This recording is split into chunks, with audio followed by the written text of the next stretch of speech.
Benvenuto! Welcome to Cherry Hill Home Cooking. My name is Mark. Today we're going to make my version of chicken cacciatore. Chicken cacciatore is an Italian stew, or a hunter's stew. This recipe I'm going to make today is definitely the Italian-American version.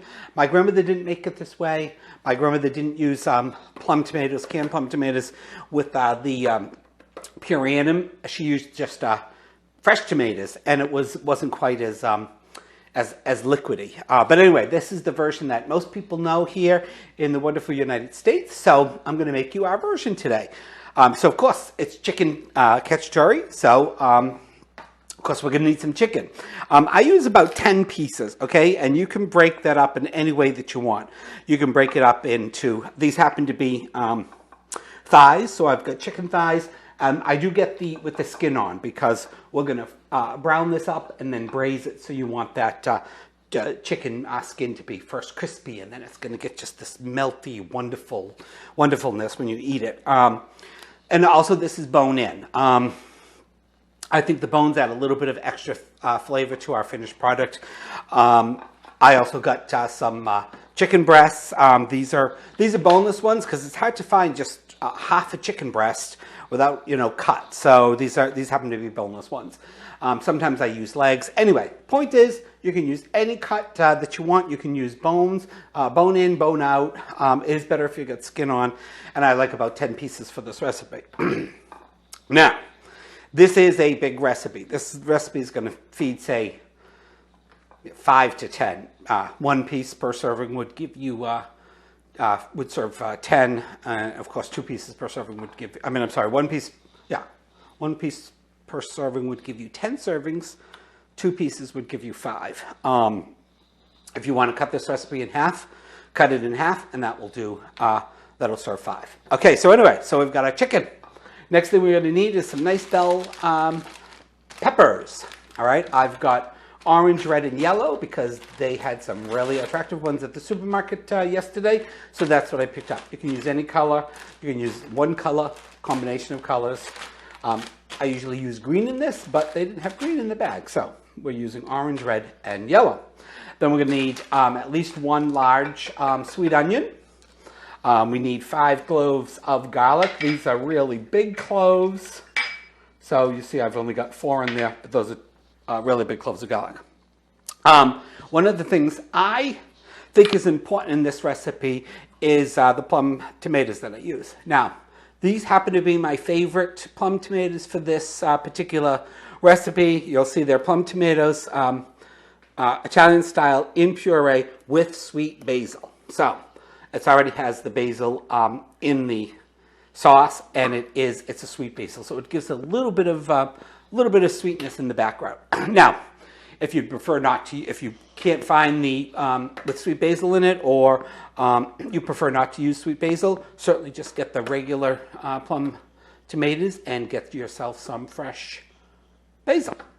All right, so we're also going to need a little bit of wine because we're going to braise the chicken in the wine.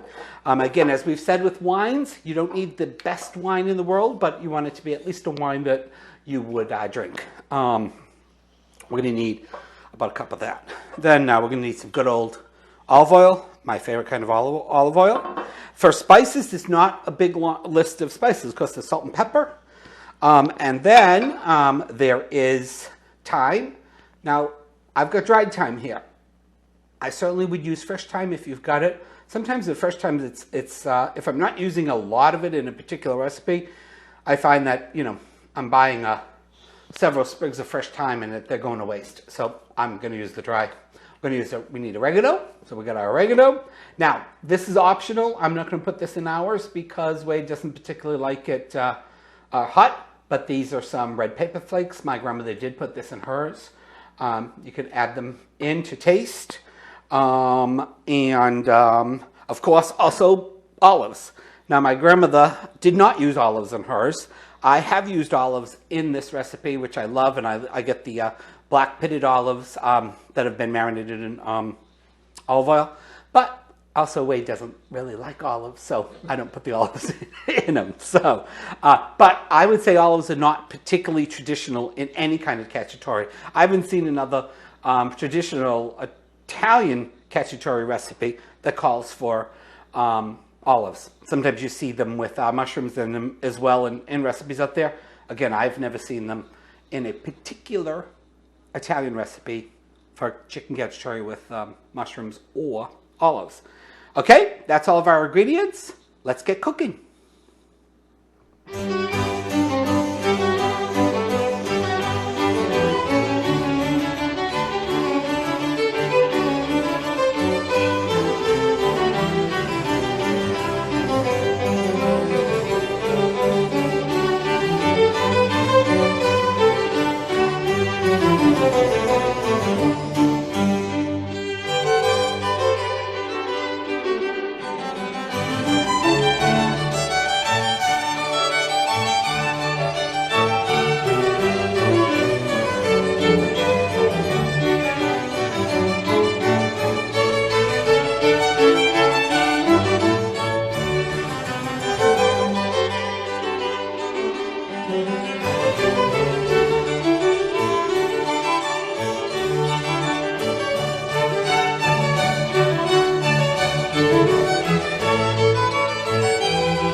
Okay guys, so I've begun to prep our ingredients, but I'm going to finish up, show you how I do it. So as you can see, I've got our nice yellow, red, and orange peppers and most of my onions in there. So anyway, we'll go ahead and we'll do this last one. And the way I do it is I chop off the top and the bottom. Now I'm not gonna, you could chop these up and put them in to your bowl if you want, but I like them to kind of be all that uniform julienne or stick. So these I'm going to put in a nice Ziploc bag, and I'm going to use those for another recipe. All right, so we got our last orange pepper. Take out the middle, and I cut it in half. And for those of you that have watched this before, you know I have a thing about the membrane. So we're going to cut that out, get the seeds out. All of these peppers were really nice. I see a little bit of bad on there, so we'll cut that out in a second. Anyway, you can eat the membrane. I'd take the seeds out. Like I said, I've said many times before, to me the membrane leaves a little bit of bitterness. I'm just going to cut out that little brown there. Throw that over there. Then we're just going to slice them up like the others.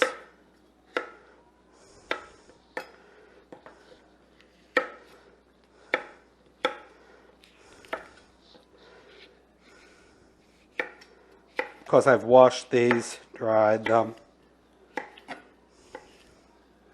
And you're just going to want to get them all the same thickness so that they cook at the same time. And then the onion, so I've just, of course, peeled it. I've got two medium-sized onions, so I've just peeled it, of course. And then we're just going to literally, we don't have to be fancy with this, cut it down like that. It's all going to get cooked and put in with the rest of our ingredients. And then we got our garlic. Cut off the little top and bottom. Give it a good little bang with your knife or with your palm. The skin should come off relatively. I've got a lot of garlic in there, so I'm not going to fight with that one. But the skin should come off relatively quickly. Then we're just going to take it and we're just going to chop it up. You do want this to be in, you know, little pieces. Some people don't like to get a big piece of garlic at once.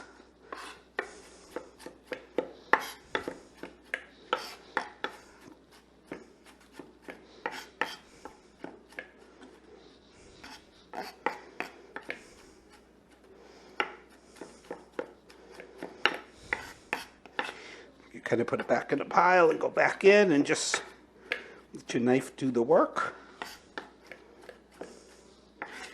And I am by no means a good chopper. Guess I'm kind of adequate at it, but not really good.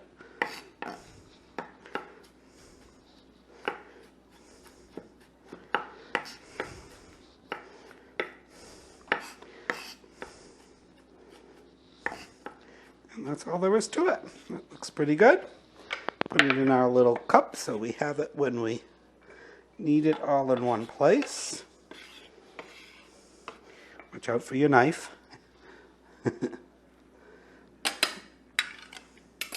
Alright, we'll put that outside. I'm done with that for now. Brush my board off a bit. I'm sure most of you recognize this. This is something Rachel Ray used to use a lot on her show, and they were selling them in one of the big chain stores. And years ago, I bought this. I think it was $5. Best $5 I've ever spent. I use that so often. Thank you, Rachel Ray. It was a great, nice little convenient tool to use in the kitchen. Plus, I love orange, so it worked out great. All right, so we're going to put this aside. Still going to give that a bit of a cleaning, but we'll get it out of our way for now. Okay, so next step. So we're going to take our peppers and onions, and we're just going to put them aside for now because we don't need those for a little bit. Next, we're going to work on our chicken. All right. So you want to take. So I've taken the chicken out. I didn't wash it. I've read all different kinds of things about if you wash your chicken parts, you end up contaminating things more because the water and the spraying all over the sink and so on. I did pat them down. I took them out of the package. I had, rubber kitchen gloves on, patted them down so that they were nice and dry. And then you want to liberally salt and pepper them. This is really going to be the only salt and pepper they're going to get at this point.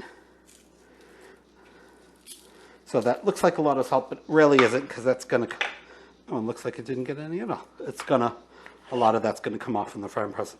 This is fresh ground pepper. I use so much pepper, I usually grind a lot of it a day or so ahead. So I get the fresh ground. I ground it yesterday, but it still has got that nice aroma that you want. Of course, you could also just use a pepper grill, pepper mill, I should say, over them, or grind it on them fresh while you're doing it. All right, we want to do this on both sides. Let's take our fork and turn them over, trying not to touch the chicken as much as possible. And like we talked about in the beginning, these are skin on. We want that for this recipe because we want that nice brown color. And Wade will attest that once this all gets done cooking, the skin just becomes like melting in your mouth. Right on? Yep. That one doesn't want to turn for me.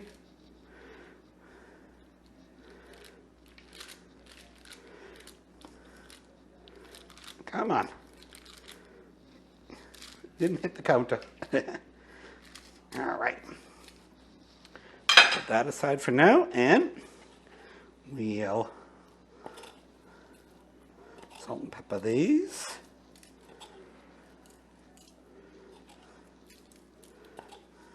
Now, one thing I forgot to tell you guys when we were going over the ingredients is we're going to need about a cup of flour, just plain all-purpose flour. Now, you could mix your salt and pepper in your flour, I suppose.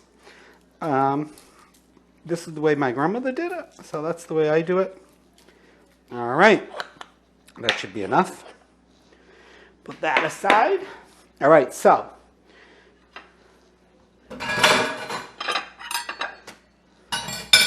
now we're just going to lightly flour these and then put them in the plate and get them frying. All right, so again, we're just going to lightly flour them. These are going to be, I'm going to get a kitchen glove or a rubber glove. That's going to be difficult to do. You can already tell it's giving me a hard time.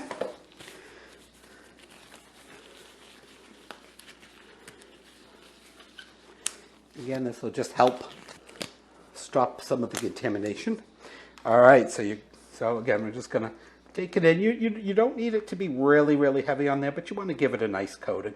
Make sure you get any of the little pieces open.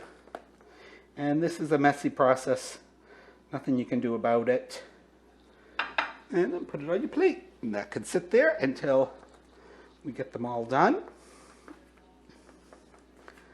We're just nicely coated with the flour. That's going to help it brown up a bit with all that nice chicken fat from the skin. All right, no sense in making you guys watch me do all of these. That's about how I do it. Nothing fancy to it. I'm going to get these done, pick up this little mess here, and then we'll get them in the frying pan. See you in a bit. Okay, we're ready to get our chicken in the frying pan. All right, so I've got some good olive oil. I've got probably about 2 or 3 tablespoons, give or take. We're not necessarily going to deep fry it, but we want it to get a nice golden brown on the skin. So I'm going to start getting our chicken in, skin sides down. Oh, I'm on medium heat. I actually turned it down a little bit, which I shouldn't have. It should be on medium heat, but that'll be good. I've got 2 frying pans going because I think, because the chicken breasts are quite big, I think I'm going to need another frying pan. But I shouldn't turn that down, but I did. Let's give it a second just to get back up temperature.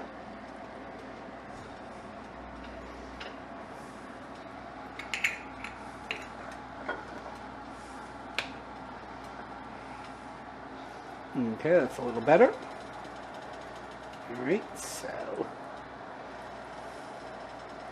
get our next one in. Again, generally with frying, you don't want to too overcrowd your pan. I'm going to get my thighs in there first. If I can get them all into this pan.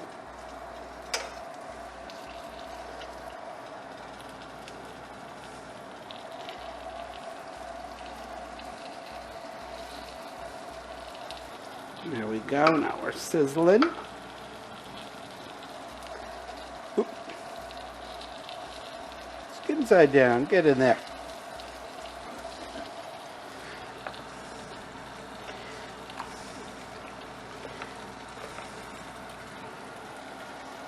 Like I said, this recipe makes some really nice healthy portions. To me, it's one of those recipes that, because it's several steps and it takes a little while and it's delicious, might as well go ahead and make a big batch of it, because we're not only going to have it for dinner tonight, but we'll have it for lunch or even dinner for tomorrow. And I'm going to put some oil in my other pan.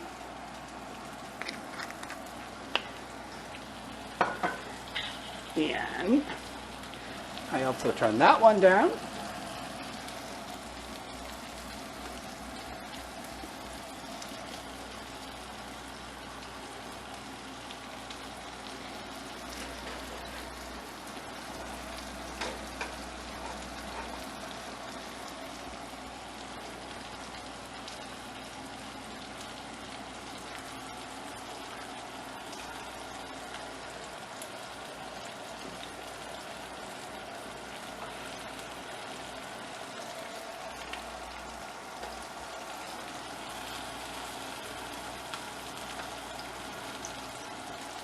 Now ideally, well, it's not going to really matter. I'm going to do these in 2 pans.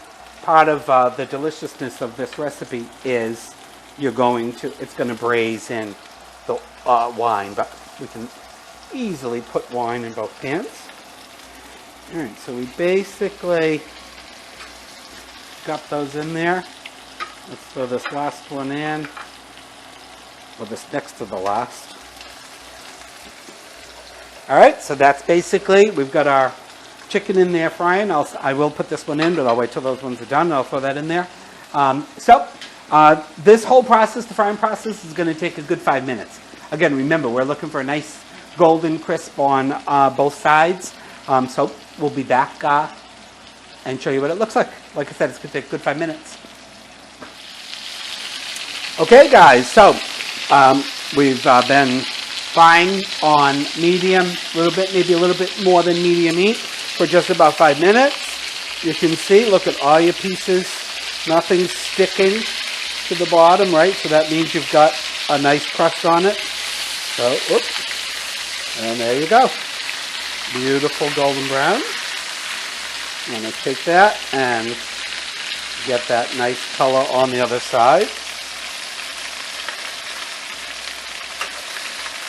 Perfect.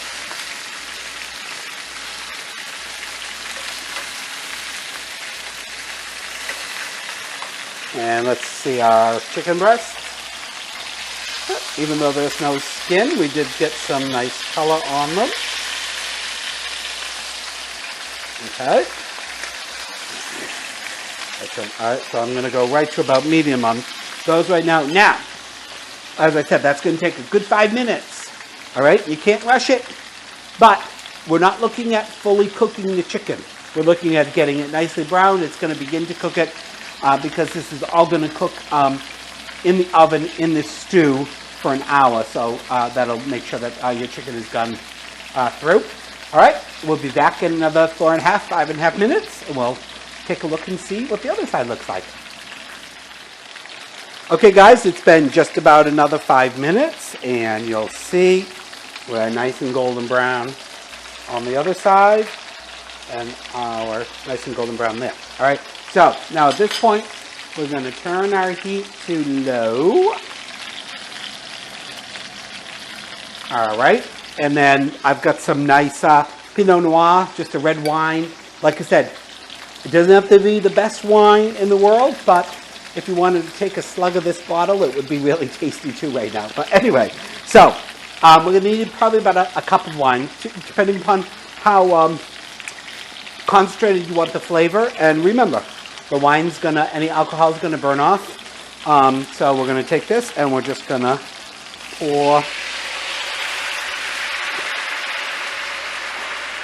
That's about a cup. And we'll pour about a cup in this one too. All right, look at that steam and bubble.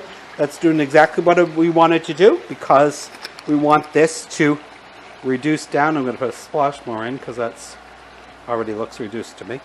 All right, so we want that to reduce down, so we're going to leave that on low, and we're just going to let the chicken hang out in there and braise beautifully and let the wine do its job.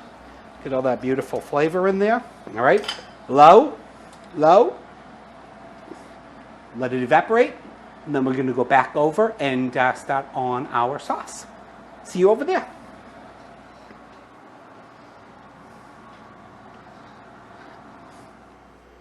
Okay, so now we're going to make a sauce, okay, with our plum tomatoes, our peppers and onions, and our spices.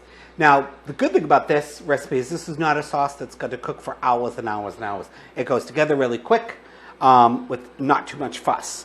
Now, I did have to move over here because I've run out of room over the stove, but sorry, I got to use this big gigantic pot because it's the only pot big enough that I have that's actually too big for what we actually need it, but it's going to do. So I've had this pot heating up on medium. I'm going to take some of our nice olive oil and do a couple tablespoons in there. Maybe not even a couple tablespoons, maybe a tablespoon. You want to coat the bottom of your pan. You can see that has indeed coated the bottom of our pan.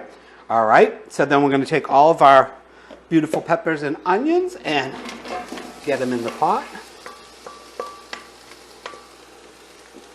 Sorry about that, right in front of you. And we are going to let these start to get cooking and get a little bit tender.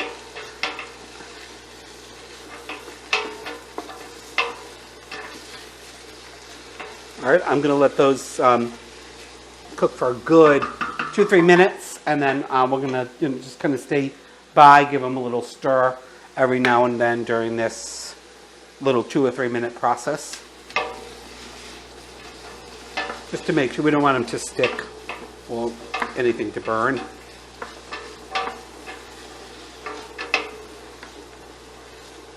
And of course, part of the reason we're stirring it is we're getting everything nicely coated in that olive oil.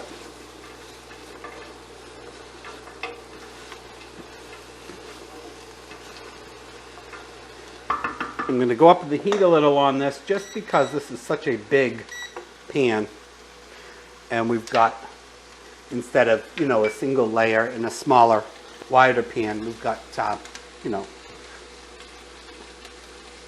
what I mean. The peppers and onions just stacked on top of each other.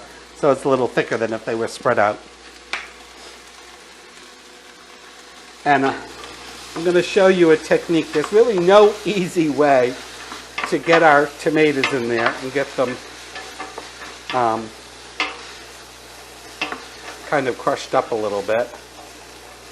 I've tried all different kinds of ways, so I'll show you the way I find out. I'll show you the way I do it that's probably the least messy.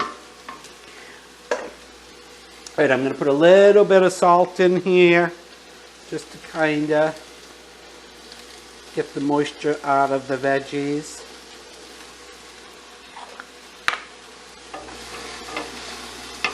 I hope these smell delicious. All right, I'm going to let that go for another 2 or 3 minutes, and when we come back, we'll get our oregano and garlic in there. Okay, guys, so this is just about where I want it. We're not really looking at getting these cooked and tender. Again, these are going to cook in the oven, so they're going to finish up. You do want a little tiny bit of texture, so we don't want to cook them too much. All right, so this is in total probably about 8 to 10 minutes. Again, we're just looking for a little bit of translucent in the onions. All right, 10 minutes at the most. Okay, so then we're going to put our garlic in. Okay, now remember, we want delicious garlic. We don't want burnt garlic. So we don't want to put that in the beginning. And we're going to give that a mix around. And just about 30 seconds, a minute. So it's just been about 30 seconds. All of a sudden you get that waft of the garlic. The garlic is starting cooking. That really kind of harsh taste of the garlic is cooking off or evaporating, whatever it does. And again, because we got a lot in there, I'm going to let it go a little bit longer than I normally would. So we'll let it go for about another minute or so.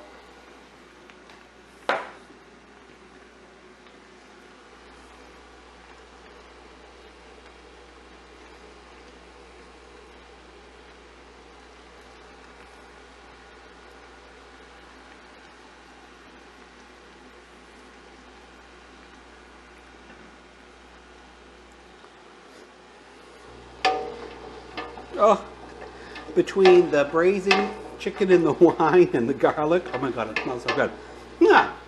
While we're waiting here for a minute, a lot of people might be thinking, you used red wine with chicken. You never ever do that. And my take is, hey, if you like red wine, you could use it in anything you want. But in this particular case, now you could use white wine if for some reason you don't want the tannins in the red wine or so on. Also, a lot of these recipes we make do have wine in it. Of course, you could substitute some chicken broth for the wine. It's not going to end up having the exact same flavor to it as with the wine, but if for some reason you don't want to use wine in your cooking, use chicken broth. As we've kind of been doing these the videos, I've been thinking a lot about this. So I've been kind of researching, and there are a lot of non-alcoholic wines or wines that are made in a winery that are evaporated. All the wine is evaporating in before it's bottled. I'm going to try one of those. I'm going to order one of those bottles and try a recipe of it. Some of reviews I've read, it says, oh, it tastes a little bit like wine. But I think especially in cooking, where you're burning off most of the alcohol anyway, and you really just kind of want the grape, but the unsweetened grape, where you wouldn't use grape juice in a dish like this because you don't want all that extra sugar in it. But anyway, we're going to give that a try, because some people may not use any alcohol for religious purposes or any other purpose. But all right, so that's perfect. All right, now getting these tomatoes into your veggies and crushing them up. So I've got my 1 jar of tomatoes here. And because I don't want everything to burn in there, I'm going to empty this into a strainer.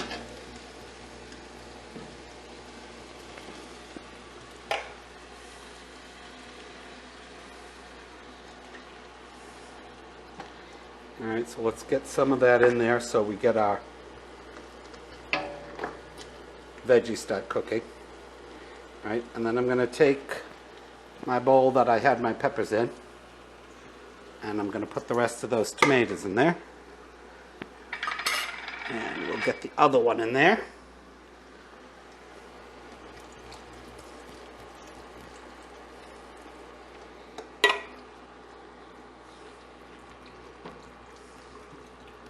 But one of the reasons I'm doing that is because I want to get my herbs in there, my oregano and my thyme. And we don't want that to burn, so this way I find if we do that, do it like this, because we got to crush these tomatoes up. All right, so we're going to put those back there. We're done with that. And I'm going to sprinkle our herbs in. Give it a mix around. So that is at least giving us a little bit of liquid in there so we don't burn everything.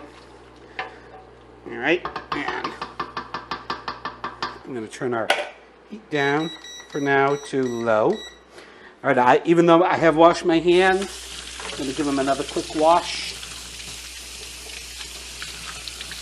I've been handling other things. So, the only real way to get these crushed is I've tried it every way. Tried to make it less messy. But good old hands that God gave us are the best. Oop, take that raw onion out of there. I've tried to mash, doesn't quite work. So you just got to get in there and give them all a crush. And you're going to get squirted. You don't want to, they don't have to break into tiny, tiny little pieces, but because you do want a little bit of texture and a little bit of the tomato texture in your finished dish. But you want to give them each a good squeeze. This way I find is also probably the neatest without everything tomato juice getting all over the kitchen.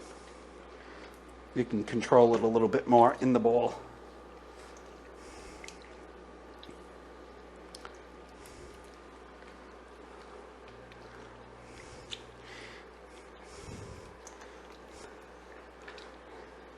Fun, fun, fun.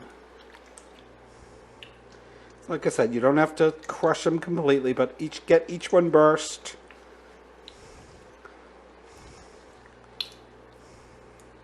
That's why you wear an apron in the kitchen. Yep. I got attacked.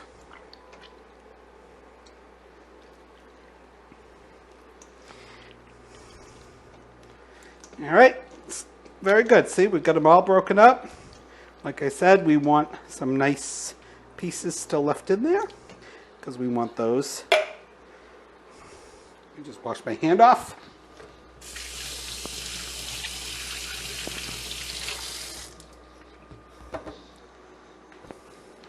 All right, and then we're going to take all of this goodness and get it in our pot.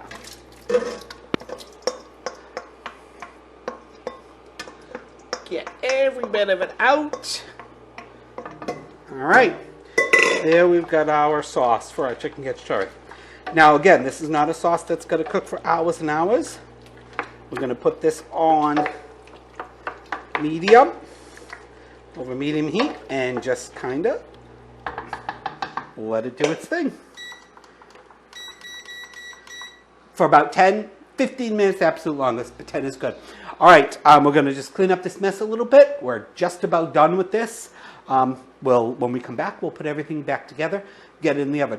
Now is a good time to preheat your oven to 450 while you're waiting for your sauce to cook. And we'll see you in 10 minutes.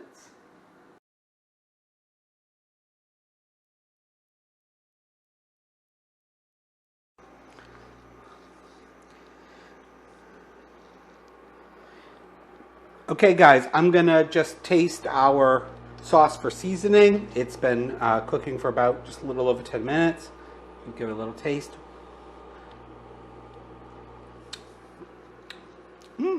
It's good, but I think it needs a couple pinches of salt. Not much, just a couple more. A little bit of pepper. Again, salt and pepper is to taste. All right, and I think it needs a little bit of sugar. The tomatoes taste kind of really acidy, so I'm just going to put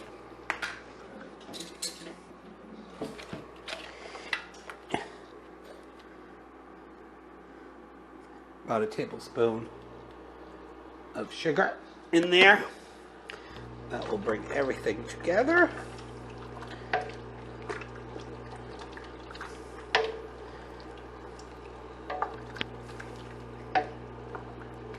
Okay, so now the rest of it is easy. Our oven has preheated to 400 degrees. We got our beautiful pieces of chicken and our reduced braising wine and liquid. Put those in our pan.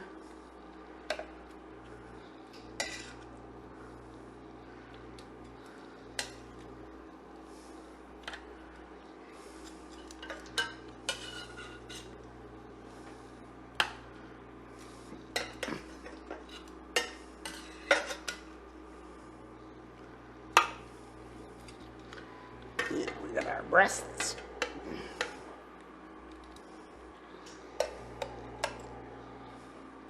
Hot. All right, now, of course, we're not going to let any of that beautiful braising liquid go to waste. I'm going to put those any little bits in there. And as you can see, most of the wine totally evaporated, cooked off. But again, that's too delicious to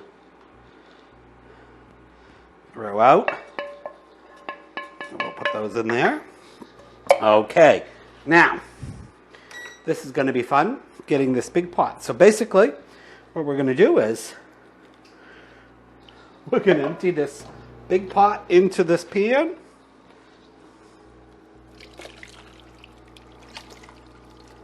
Hey, good job. That worked out pretty good. Okay, kind of push the rest of our, flatten everything out, get it all even.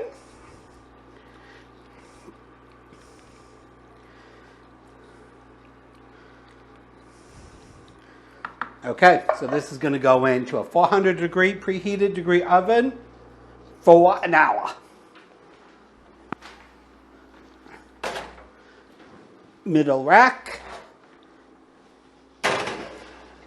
And that will be done in an hour and we'll be ready to eat. In the meantime, we're going to have some just white rice with this tonight, so I'm going to make that. Of course, traditionally, well, I'm not even quite sure traditionally, probably not traditionally. Traditionally, you'd maybe have this with polenta or maybe some pasta on the side, but we're going to have white rice tonight. So we'll see you in an hour. Okay, our chicken cacciatore is done. Let's take it out of the oven and see what it looks like. Oh, looks perfect. All right, well, you certainly could dig right in and start eating. I'd let it cool down for a few minutes.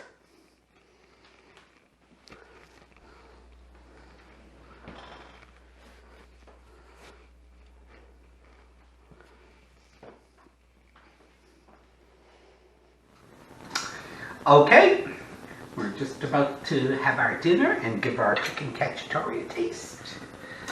Did you? It's good. Smells good too. Because we're having it over some rice tonight.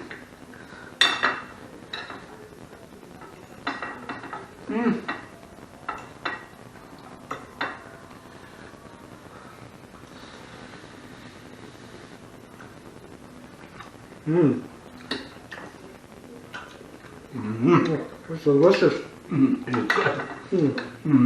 That lovely wine braised chicken with the vegetables and the tomatoes. Chicken's nice and moist. Moist and tender.